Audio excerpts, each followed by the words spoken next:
各位线上读书会的全球好朋友们，大家好，我是王运进，非常感恩今天有这个机会在线上读书会的网络平台跟大家分享。今天分享的主题是改变自己。其实，在整个投入慈济的生命历程过程当中，有一些的改变自己的生命的历程。那这个历程呢，对我自己而言，其实都是生命当中非常深的印记。例如，像在17岁的时候呢，人生遭逢到了一些生命的无常。那这个生命的无常，给我自己带来很大的冲击。因为在那个时候念台中一中，记得那一年是高二的寒假。那高二的寒假的时候，我那个时候都有利用时间去打工，那贴补家用，以及为自己赚取一些学费。所以在打工的过程当中，就比较少时间陪伴我的姐姐跟妹妹。记得那一次是过年的大年初8。那打工完了以后，就回到家里面休息。那晚上大概深夜的时候，被母亲给摇醒。那摇醒的时候，我就问我母亲说什么事情。那我母亲就含着眼泪，跟我讲说，我的姐姐跟妹妹，那在晚上的时候就2-3个小时前，因为跟我的姐姐的未婚夫。那就是未来的姐夫，那开车出去买宵夜，结果不幸就遇到了砂石车，所以那部车里面有4个人，那就往生了3个人，就包含我的这个姐夫，还有我的姐姐跟妹妹，所以那一次给我带来很大的生命的冲击。其实，在17岁的时候，当时念高2。那个时候，对于生命的这种的冲击的部分，感受到那种这个生命的无常，可是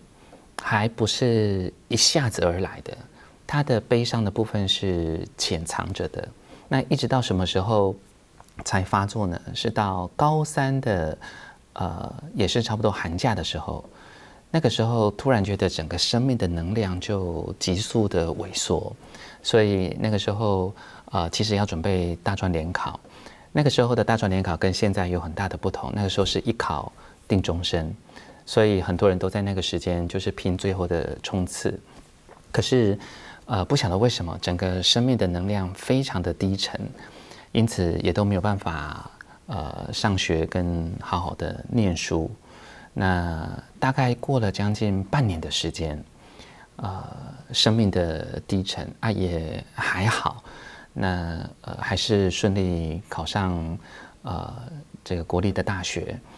那么整个到了大学了以后呢，其实那个悲伤的部分的潜伏期，经历了低潮之后，慢慢的回升。可是总是觉得那种生命的无常的对于生命能量的一个冲击，它有时候就是会起起伏伏。那我那个时候还不晓得什么叫做悲伤症候群。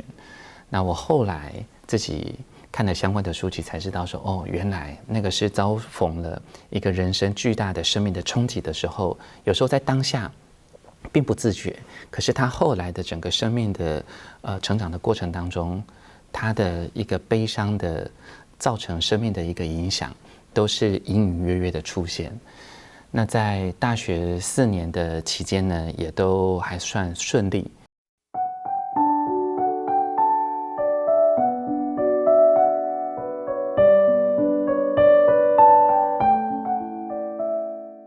一直到大4的那一年，也因为思考人生未来的方向，所以那个时候也刚好一个凑巧的因缘。那么在我那时候念政大的前面那一条小小的指南路上有一家的素食餐馆。那这家素食餐馆呢，我就偶尔都会去吃中餐跟吃晚餐。那个时候很响应环保，所以就每天就带着这样子自己的餐盒去享用晚餐。结果那个老板娘她看到我经常去，她就跟我讲说：“这个同学，你以后要是常来哦，而且每次看你都带自己的环保餐具，所以呢，你每次带来环保餐具的时候，我就给你打折。那我就心里想，很好啊，所以我就经常去那家素食餐馆。那结果从中餐跟晚餐，再到隔天的中餐跟晚餐，我一连续到这家素食餐馆，一共吃了7天的时间。那么这样子的一个7天过后呢，有一天我就自己散步在政大的河堤外哦，那个政大有一条非常美的河流，那我们都说是河堤旁。那在那边跑步散步的时候呢，突然之间就觉得，整个身体的能量是非常的轻盈，所以那个时候就给我一个很深的感受，就是原来多食用素食，对于自己整个身体的轻盈跟通体舒畅的感觉是那么的明显，所以我那个时候就当下决定，我以后就全部都要吃素食。那结果当我家人听到说运静开始吃素食，大家就觉得不太能够接受跟相信。那个时候我记得我的这个小时候呢，我的爸爸他很会煮牛肉面，那我妈妈呢对于包水饺啊，还有包括馄饨汤面都是非常的拿手，所以他们听到我从小都是吃牛肉面长大的，怎么突然之间会改变要吃素食，他们都非常的讶异。那个时候毕业之后呢，就要准备去当兵，他们到新兵训练营去看我的时候，那他们还担心我会吃不习惯，结果他们就准备了寿司，那个寿司里面呢，我一看到有红红的，我就问我妈妈说这个红红的是什么？然后我妈妈就跟我讲说黑不啦，黑是那个红萝卜。我就说不疑有他，我就吃了一口，吃完了以后呢，怎么发现那个红萝卜还有细细的丝出来？结果呢，我就问我妈说怎么会有丝呢？结果我旁边的阿姨就跟我妈讲说你别讲冲敌啦，运静我跟你讲，你不通过吃，你妈把那内底给你放虾仁。哇！我就跟我妈讲说，妈，拜托一下，我是真的吃素，你不要这个测验我是真的吃素你就以后就不要再放肉了。后来我的爸爸妈妈看到我吃素的心境是这么的坚定，他们后来就再也没有勉强我。那在这个过程当中呢，其实一个饮食的改变对我来说是非常的自然，我没有说那种痛下决心不是，是那种非常自然的感受到那种蔬食吃了以后对身体的一个好处，所以它是很自然的一种改变。其实我自己后来再想想，我觉得跟我在17岁那一次碰到的生命的无常，其实也有非常大的关系。因为总是觉得生命跟生命之间应该要彼此的互相的珍惜，而不是互相的残杀。那乃至于人类如此，人对动物也应该是如此。所以那个时候产生了一个很大的一种生活习惯、饮食习惯的改变。其实虽然说是饮食习惯，但我觉得它是一种生命价值的改变。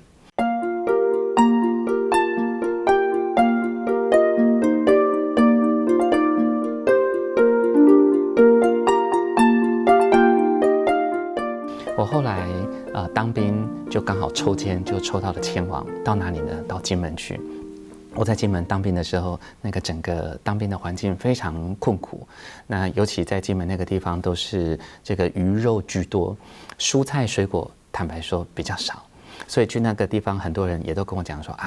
你在那个地方这个要吃素非常的困难，所以呢，你就自己看着办那也不要太坚持。我就这个也点头说好，那我就自己看看各方面的因缘。结果到了在金门当兵的时候呢，全部的都是这个晚餐、中餐的时候，全部都是大鱼大肉。我就这个跟连长报告说，报告连长，我吃素。全部人一听到我吃素的时候，所有的人目光都看向我，为什么呢？因为全连100多人，没有人吃素，每个人都觉得这吃菜你要是这个赶紧还俗要不然你在这里会活不下去。我说不行，我吃素。结果呢，那个连长就跟我讲说，好吧，好吧，你就自己看着办。结果跟大家分享，我在那个部队里面哦，我吃了3个月的时间，吃什么呢？白饭加荷包蛋，加一点点的酱油，吃了3个月的时间。哇！我连长他看到我这么有决心，他也有点担心啊。他说：“哇，你再这么吃下去，万一哪一天营养不够，要是病倒了，那他也会受到影响。”他就跟我讲说：“那这样，你这个看你这么的坚持，那以后呢，当那个菜车菜贩来到营区的时候，送菜来到营区的时候，你就先到厨房去把你自己要吃的菜呢，你就把它先捡到旁边啊，自己用一碗的部分先把它装着啊，这个是第一件事情。第二件事情，破天荒的，因为厨房呢是除了这个伙食兵之外，其他都不可以进去的。他说：“那这样，在中午用餐前呢，允许给你有15分钟的时间，你自己可以到厨房自己把青菜弄一弄。所以现在有了白饭，还有了荷包蛋，还有再就是自己可以煮点青菜。哇，那个是坚持了3个月之后的成果。”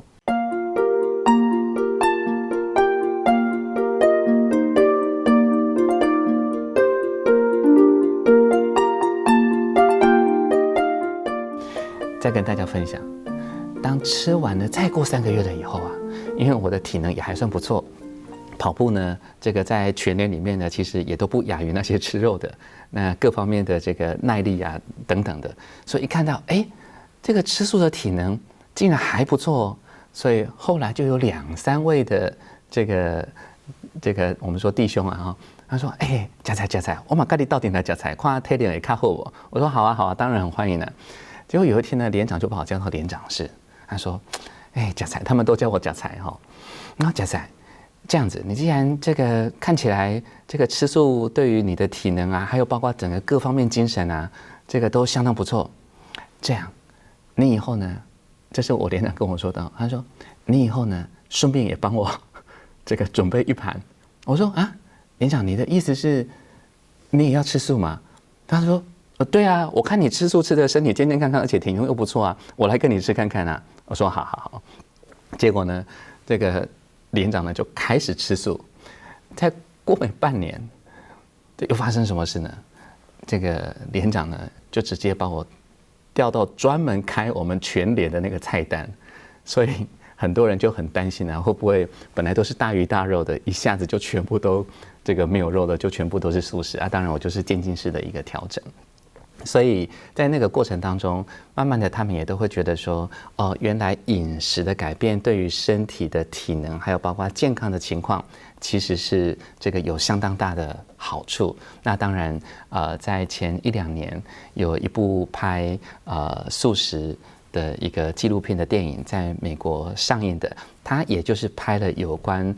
素食对于身体体能，还有包括血液的浓度的这样子一个影响。那其实素食对于肉食者而言，素食的整个对于身体体能的促进是有非常大的帮助，也都获得了科学的一个证明。所以在那个时候，在金门当兵非常艰困的环境之下，其实我并没有那个心情跟意念说要去改变别人，其实是我是坚持自己对于这样子的一个素食的一个角度跟看法，从那个时候的改变到一路上的坚持，那因为别人看到了我的改变跟坚持，他们也就会跟着改变。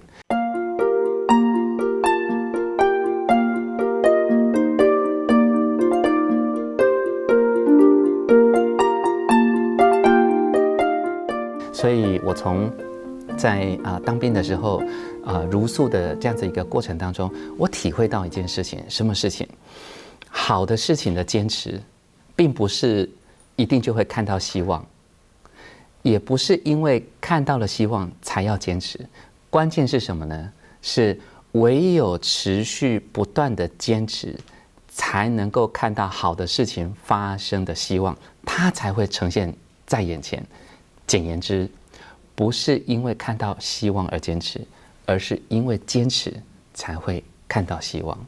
所以从当完兵这个退伍之后呢，回到家里面，那个时候我就要准备着外交特考。那个时候在准备的时候，其实家里面难免也因为过往就是我2个姐姐跟妹妹亲人的逝去，所以家里面的一个气氛都还在有悲伤的一个氛围当中，所以当在思考未来的人生生命的方向的时候，其实我自己也觉得说，应该对于生命的方向，除了职业之外，应该要有一种生命价值的追求。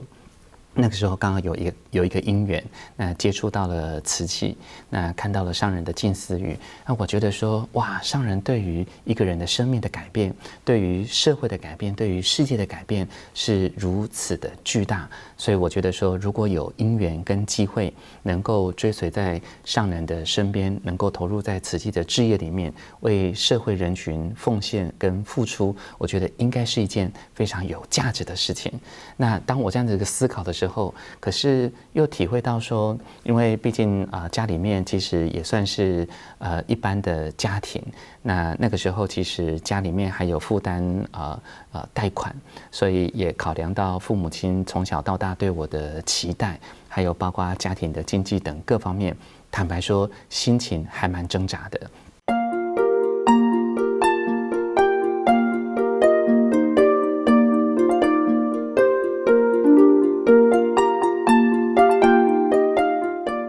那个时候呢，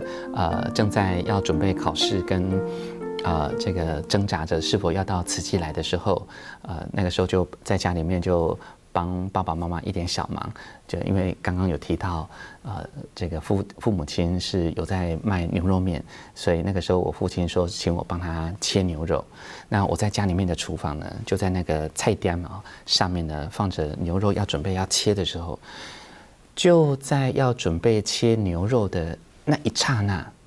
突然之间有很多的生命过往的回忆在我脑海里面一一的浮现。我突然想到，在我们家里面其实经济也曾经大好过，但是也曾经这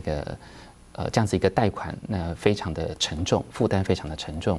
那我在想，经济再好的时候，我们家庭的气氛的氛围如何？从小到大，其实就是家里面争吵的声音是不断的。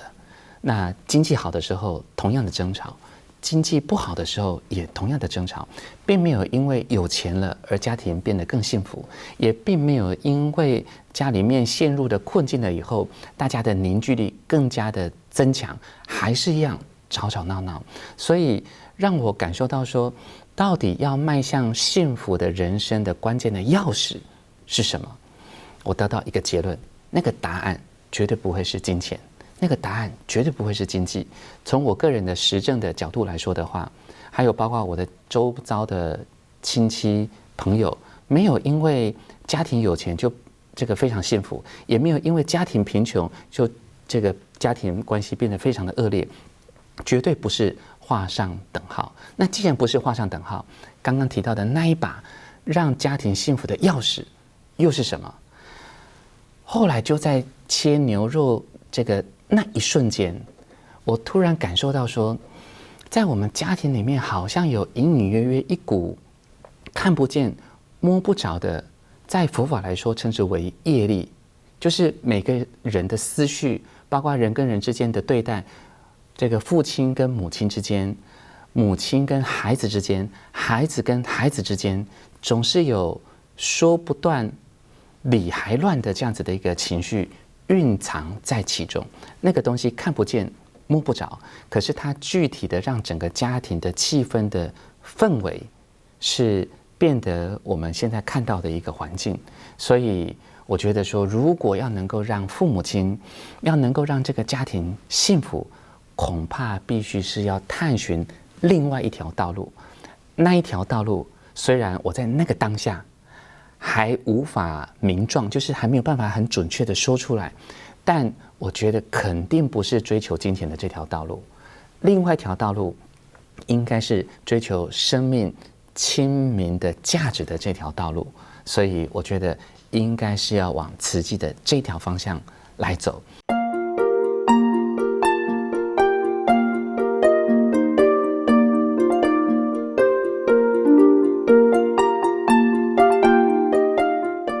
因此，就在准备切牛肉的那一刀的一瞬间，我的刀锋就停在那一块的牛肉的上面，其实我没有往下切，我就把刀子放在旁边。我出来到客厅跟我父母亲讲，说我想要去慈济的台中分会，那个地方每个礼拜三都有礼拜法华经序，那我想要去拜见。那当然我的父母亲这个也就说没关系啊，你去啊哦。那结果我去了以后，就在礼拜法华经序最后的时候的礼佛三拜。那礼佛三拜起来之后呢，我自己心里面就有了一个定向，那就是我希望能够到慈济去啊。为什么到慈济去呢？因为第一个要跟着上人学习他的慈悲跟智慧。第二件事情，我希望能够为这个家庭增加福德，增加一份善跟爱的力量。希望能够透过善跟爱的力量的部分，来促进家庭之间和谐关系的改善。打定了主意了以后，人生是否从此过得幸福美满呢？没有。回到家，我跟我的父母亲讲说：“爸妈，我做了这样子的决定，我决定要到花莲慈济这个地方来应征、来就职工作。”结果呢，我的父母亲一听到我这个决定了以后，这个同时之间啊，一个呢张大的眼睛，你要出家吗？因为我是家里面的唯一的独子，这个是我妈妈，她就很担心说这个王家无后，所以她说你要出家吗？我说没有，这个正言上人他不收那个男的出家弟子，那个到花莲慈济工作呢，基本上还可以结婚生子。那我爸爸一听到慈济是什么，在他来说，因为他是外省人，所以他比较没有佛教的观念，对台湾的佛教团体他也不是很熟悉。那因为他们期待我能够未来考外交特考到外交部去，所以呢，他说就对于我的这个决定呢，他们非常不予赞同。那于是呢，我爸爸就很生气的就走到了3楼他的房间里去。那我妈妈呢也觉得很不可思议，她就往厨房里面去。从此之后有半年的时间，我爸爸妈妈没有跟我讲话。那当然那个时候其实我已经到花莲，决定要来任职。在我到花莲任职之前呢，我的父母亲还不放弃，他们动员了亲戚朋友，哇，到我们家来游说我啊，然后请我吃饭啊，请这个家族里面比较有名望的长辈啊，来跟我劝说啊，我依然都不为所动。那我还是决定这个到慈济这边来。那后来来了以后呢，就像我刚刚讲的，我的父母亲有半年的时间都不跟我讲话。每一次从花莲打电话回家的时候呢，我爸爸妈妈一听到我的声音呢，就马上挂电话。那甚至于我那个时候1个月大概就平均1次，会从花莲回到台中。那在家里面的互动也都冷冷冰冰的。那他们这个也看我意志这么的坚定哦，那他们也知道也说不动我。那但是呢，他们心里面还是很气啊。所以呢，这个家里面的亲子关系是降到冰点，差点就登报作废这个儿子。但是呢，我心里想，我们人生的生命呢，不要看短，一定要看长。所以呢，我就给自己一些的时间，我就说我期待有一天能够改变这样子的一个亲子关系，能够改变这样子一个家庭环境。那我到慈济来工作了以后呢，我就加入了慈济医院的心莲病房的志工。心莲病房大家都知道，他是癌症末期的患者，希望能够在他最后的生命的时间，提供更有尊严的这样子的一个医疗环境，更有尊严的病人的生活，让他在最后的生命的期间能够跟家人好好的相处。那称之为心莲病房，或者是在一般外面称之为安宁病房。那我在那个地方当志工，就看到了很多的生命的无常，也看到了很多年纪轻轻的就罹患了鼻咽癌、罹患了喉癌、罹患了口腔癌等等各方面的。所以在这样子一个生死悲欢离合的一个环境里面，其实也给自己带来的很多的生命的冲击。我印象当中最深刻的一幕呢，是一位中年男子。这位中年男子呢，他做了3件事：第一，抽烟；第二，喝酒；第三呢，吃槟榔。所以呢，经过这样子的一个常年的一个吃的不好的习惯，所以呢，他就罹患了口腔癌，住进了心莲病房。晚上的时候，护士就跟我讲说：“哎，运进师兄，你可不可以帮我一下，帮病人换药？”我说：“好啊，当然可以啊。”于是我就跟着他的那个救护的推车呢，就来到了这一位中年男子的病榻的旁边，在他的右手边。那在那边的时候，我就看到护士小姐在帮他换药。他这个纱布呢是贴在这个地方，他就慢慢的把它给撕下来。一撕下来的时候呢，我的顿时之间就站在那个地方动也不动。为什么？当他把口罩给这个面纱给拿下来的时候，他从这个地方整个全部都是切除的。所以我可以看得到他的牙齿、他的鼻梁、他的这个地方的颚骨等等的，看得一清二楚，而且都还可以看到那个血管点点滴滴的鲜血，带着一点白色跟黄色的部分，还一直在流出。所以其实我那个时候是因为我们受相关的训练一定不可以在病人的面前有一些不悦啊、不舒服的一个脸色表情，要能够维持一如平常。虽然我看起来是一如平常，但是我的内心里面的这个是七上八下，而且的双腿呢是一直不断的在发抖。就这样子看着护士小姐在帮他在换药擦拭的过程当中，看了将近快20分钟。20分钟走出了病房了以后呢，我下意识做了一个动作，举起我的右手，摸摸我的这个地方。哇！顿时之间，我的内心里面突然升起了一种感觉。Holy God， 我的右边的脸颊跟我的牙齿都还在。跟大家分享从小到大就觉得，我的五肢健全啊，我的五官都还完整啊，我从来没有感受到什么叫做当你觉得生命当中是必定会存在的，它不见的那一刻是什么样的感受。我看到了20分钟，它的这个地方完全是镂空的状态。我突然发现，哇，好感恩我的整个各方面都还非常的健康。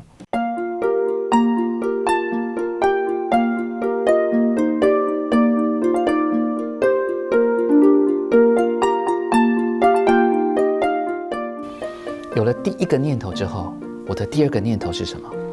我非常非常感恩的我的父母亲，就是从小到大还能够这么的完整的把我养到这个五肢健全。所以那个时候我印象记得是大概9点多10点多的时候，深夜。那我从慈济医院的心莲病房离开，要回到宿舍，就在我们的宿舍的楼下旁边有一个公共电话亭，我就这个拿起了公共电话亭，投了硬币，那拨了我家的电话号码。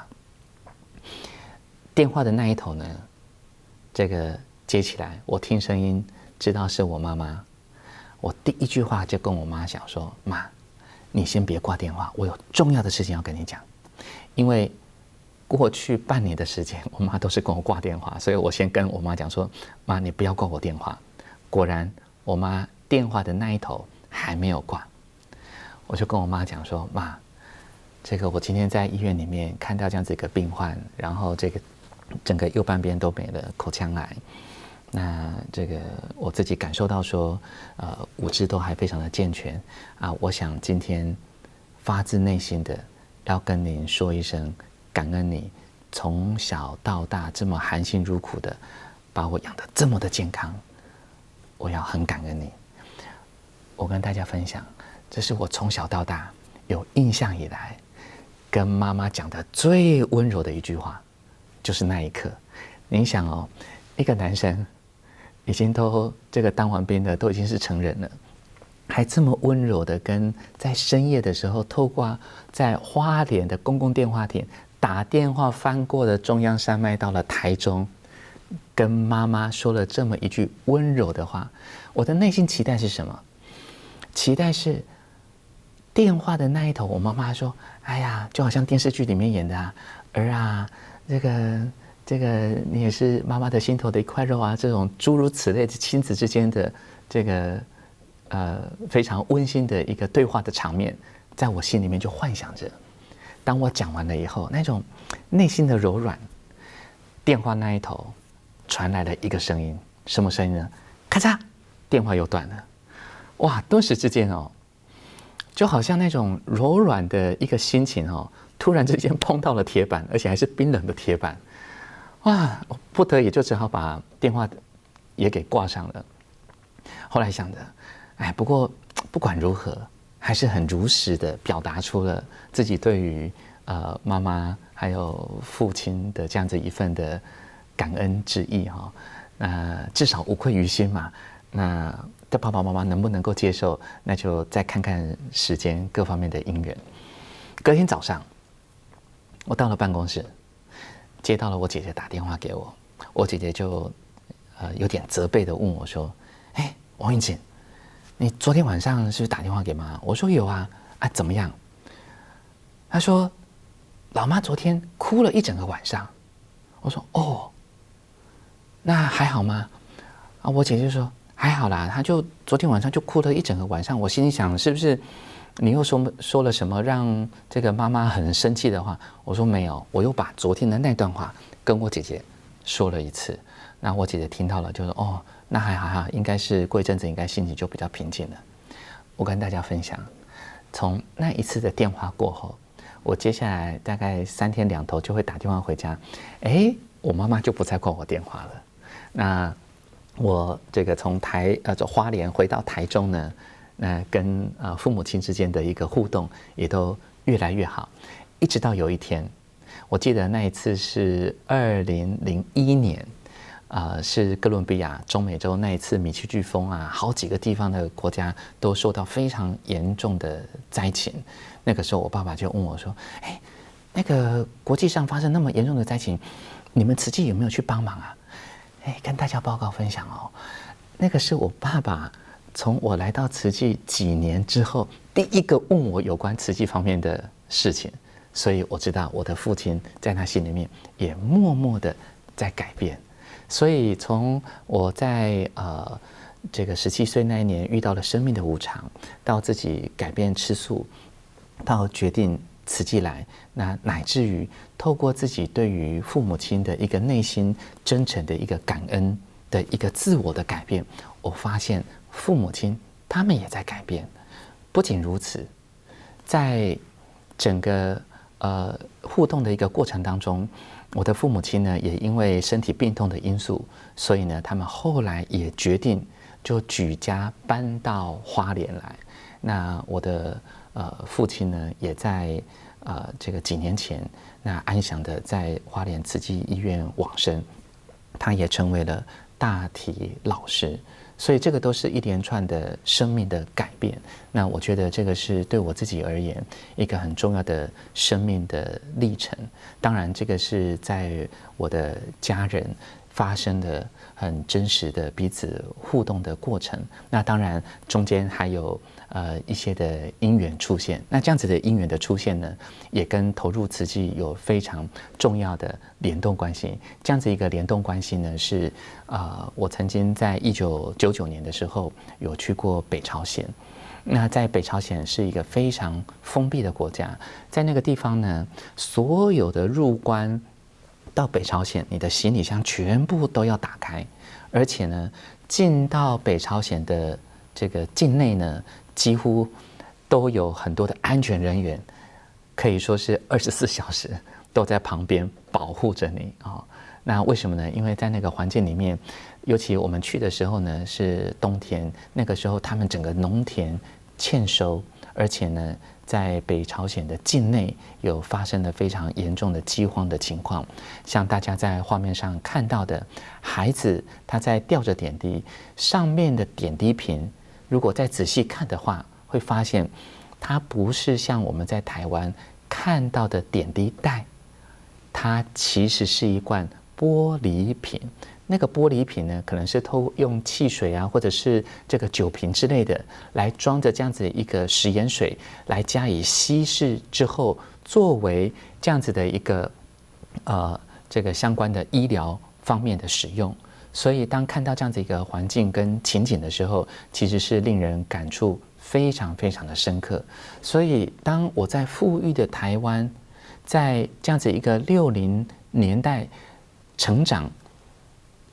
学习的过程当中，我很难想象，在同样的一个时空，在北朝鲜还会看到这样的情景。其实，在那个地方呢，也体会到了在北朝鲜的人民，他们是非常的艰苦，但是散发出来那种生命的坚毅的力量，其实也是非常令人敬佩。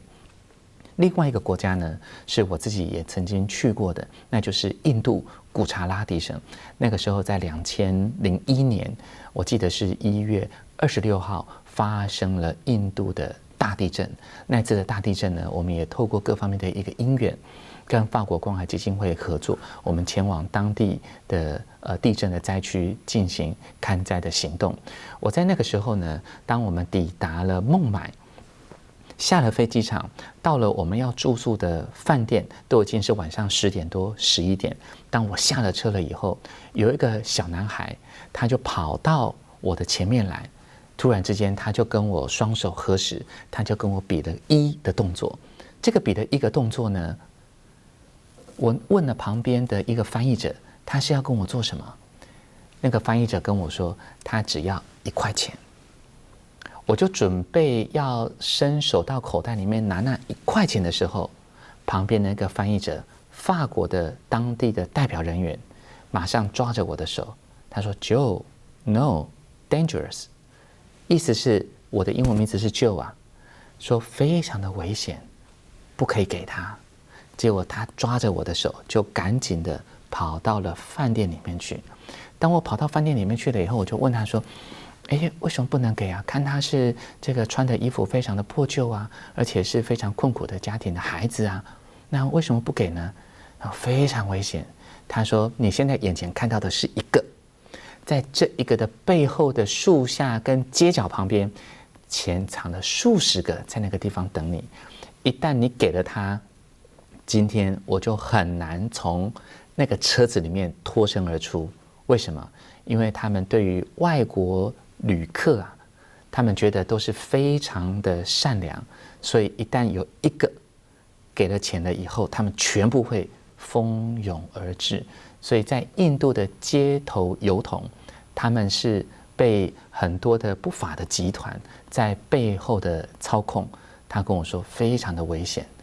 因此在印度也看到这样子一个人间的几乎是非常困苦的环境。所以在思维人生何价，在思维我们身处的时空的环境，有天堂也有地狱，有非常富庶的人生，但是也有非常穷困潦倒的生命就在我们的眼前。在2002年的时候，我自己本身也有这个因缘到印尼，在那个地方呢，也因为印尼红溪河赈灾的因缘，上人请当地的慈济人在那个地方推动了武馆旗下的赈灾的行动。那我在那个地方待了2-3个月之久，在那个地方就如同在画面上看到的一部列车缓缓的往前疾驶而过的时候，在旁边其实是都还住着非常非常多的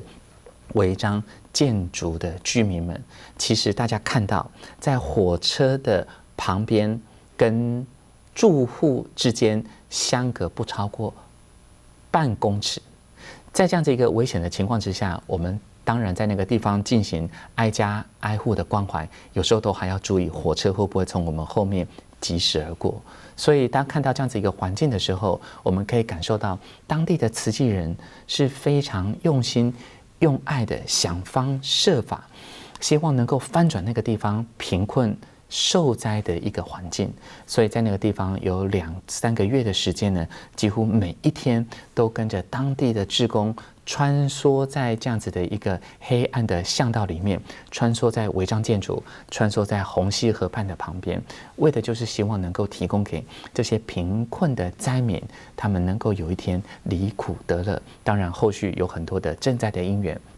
包含为他们援建大爱村，帮他们盖学校，帮他们盖义诊所、清真寺等等，彻底的翻转了他们的人生。其实这个就是一个改变生命的过程。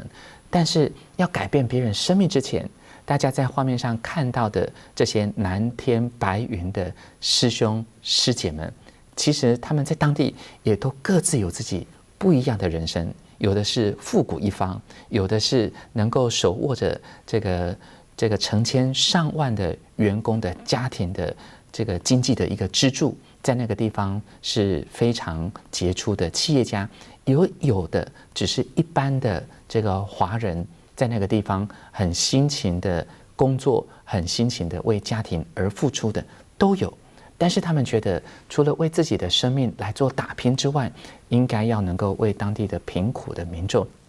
积极的奉献一份爱的力量。所以这个都是改变自己、改变别人的生命的历程。这张画面呢，是看起来非常的令人的震撼。为什么？它不是一个叫做都更之后大家把房子给拆了，不是的。这个地方是在伊朗的巴姆古城，在2003年的12月26号的晚上发生了大地震。那次的大地震，巴姆古城8万多人的城镇，差不多类似像花莲市这样子一个规模大小，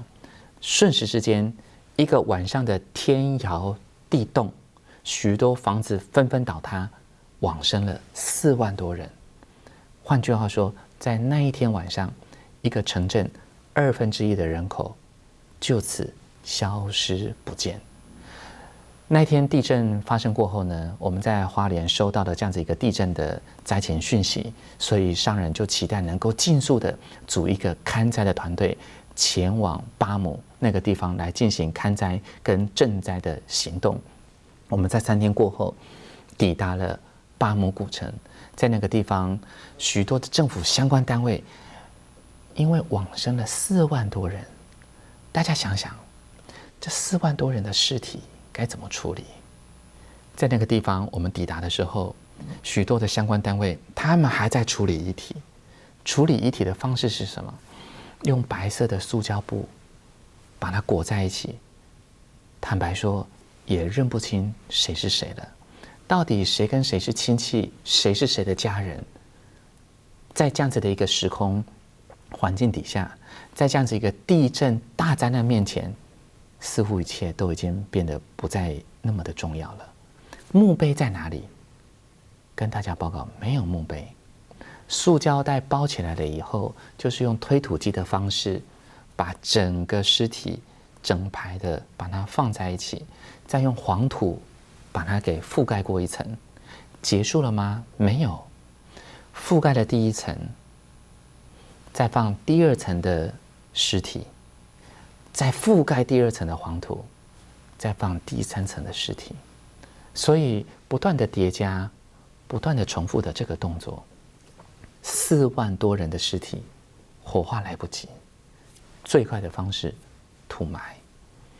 所以我们在那个地方看到了万人冢，真的是万人冢。我们有一天礼拜6的时候，坐着当地的车子要前往一个地方进行勘灾，突然之间停在了一个红绿灯口，似乎就在不远处，就听到了嗡嗡的声音。那个声音是什么？好像是一股非常雄浑的力量，非常大。而这样子一个声音的部分，似乎透露着非常令人痛彻心扉的哀伤。我就跟那位司机大哥讲说 ，Please turn right， 就是请往右转。结果呢，就循着那个声音开过去，原来是数千人、数万人聚集在万人冢前面，集体哀悼。我就想，在从小生命成长的过程当中，当然也有亲人的离世，有这个外公外婆，还有包括一些亲戚的长辈，顶多这样子一个告别式，大约就是10多人、20多人。那哭泣的声音当然有，但就是这个家里面的一个成员，我还真的没听过，也真的没看过数千上万人聚在一起，共同的哀悼，共同的悲伤，嚎啕大哭，所以给我一种人生很大的心灵的震撼。生命何价？尤其是当看到了这样子的一个整个巴姆城镇有一半都是毁于地震，像大家看到画面上的这张照片非常经典，因为他的车子的车顶已经被压得不成形，所以这个引擎还可以开，因此他们就直接把那个车顶呢把它给锯掉。同时呢，这个当然里面有一位协助翻译了哈，他会讲部分的中文，英文非常好，还有当地的波斯语，所以他就协助我们做翻译。他就跟我说 ：“Joe, please try drive。”他的意思是说 ：“Joe， 你开看看。”我就心里想，这有什么难的？于是呢，我就坐上了驾驶座。引擎一发动了以后，那个方向盘开始左转右转，我就跟他讲说：“这个韩多路啊，这个坏掉了，没有办法转啊，它顶多就左转15度，右转15度。”这部车在那个地方，对他们而言，在是地震过后非常珍贵的交通工具，但是只能够左转15度，右转15度。所以看到这样子一个环境，大家就知道，地震过后，民生物资的缺乏，也看到整个数万人他们居住的地方是在哪里？是在帐篷底下，是在断垣残壁的旁边。跟大家分享，那个时候是什么日子？是元月的1月份的时候，是当地最冷的时候。冷到什么样的情境？冷到是晚上到零下5度到10度。我们在那个地方的赈灾团队也是住在帐篷里面，因为那个时候还有余震，不敢睡旅馆，而且也担心旅馆这个会不会因为余震的影响而造成了倒塌，又形成了第2次的伤害，所以我们全部都住在帐篷里面。白天大概差不多有7、8度，晚上下降到了5度到10度。当隔天清晨醒来的时候啊，摸摸旁边的发梢，都还是会结成这个霜，结成这个雪的一个雪花的一个状态。所以在这样子一个非常困苦的环境底下，就感受到还是一句话：人生何价，生命何价。那个时候这张照片呢，我印象非常的深刻。为什么？是元月的1月1号。1月1号，在整个地球、整个人类都在庆祝什么 ？Celebration for 新的 year，New Year，Happy New Year。全世界开始放烟火，从纽西兰、从雪梨一路这样子一连串，随着时差的因素，一路到美国的纽约，到洛杉矶。可是，在1月1号的那一天晚上，我们还在经历了零下5度到10度非常冻冷的夜晚，在那个地方，我们还在聆听着数万人的哀嚎之声。在那一天晚上，我们还看到政府人员在处理的万人冢的尸体要如何掩埋，所以感受到同样的日子，但是却是不一样的生命的价值观呈现在我们的眼前。所以那个时候，他们的赈灾的团队、政府的官员来向所有的赈灾的团队表达感恩之意。他说的一句话，我到现在依然印象深刻。他说：“对我们一般人而言是有价值的，但对于 victim 而言，也就是灾民而言 ，victim have no holidays， 就是灾民并没有假期。”所以遇到这样子一个生命的转换，遇到这样子一个生命的冲击，给我很多生命的感触。当然，陆陆续续还有参加了雅琪的地震、海啸的援助的工作，也是一样，再次看到了许多成千上万失去了亲人、失去了孩子、失去了他们的家园的这样子一个生命的一个故事。所以，当我们不断的思维人类的文明跟发展的进步，其实天灾人祸都一直陪伴着我们，他们未曾远离。当然，我们现在很努力的希望能够做到防灾跟减灾，减少灾难，远离灾难。可是这样子的一个天灾跟人祸的部分，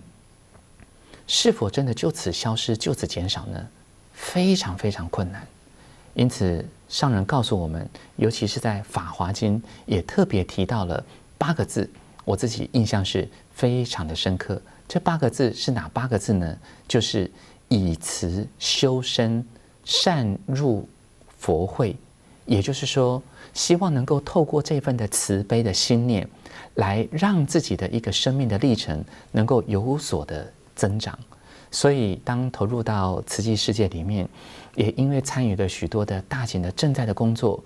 也包含了在台湾不管是921大地震，还有莫拉克风灾，以及在最近这几年的台南02、06，还有包括花莲02、06的大地震，都让我感受到这样子一个生命的无常，也让我感受到应该对于自己生命的价值要有所坚持。